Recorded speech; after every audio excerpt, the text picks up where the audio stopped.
પહેલાં ગાંધીનગરની અંદર 26મી જાન્યુઆરીની ઉજવણી થતી હતી. છેલ્લા 10 વર્ષથી આદરણીય મુખ્યમંત્રીશ્રીએ 1લી મે, 15મી ઓગસ્ટ કે 26મી જાન્યુઆરી આ 3 દિવસોની ઉજવણી જુદા જુદા જિલ્લાઓની અંદર કરવાનું નક્કી કર્યું. આ વખતે 26મી જાન્યુઆરીની જે ઉજવણી એ આપણે સાબરકાંઠા અને નવા અરવલ્લી જિલ્લાની અંદર કરવાનું નક્કી કર્યું છે.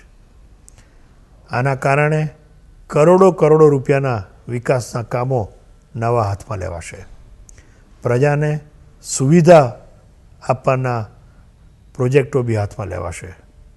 નવી ઓફિસોના ખાતમુહૂર્ત, નવા બિલ્ડિંગોના ઉદ્ઘાટન, નવા પીવાના પાણીની ટાંકીઓ, રોડ રસ્તા, આવા અનેક સરકારની જુદી જુદી યોજનાઓ દ્વારા આ બંને જિલ્લાઓને 26મી જાન્યુઆરીના કારણે આપણે સ્પેસિફિક પ્રોજેક્ટો લઈ અને આપણે કામો એમને આપવામાં આવે છે. ખાલી હું એક ઉર્જા વિભાગની વાત કરું.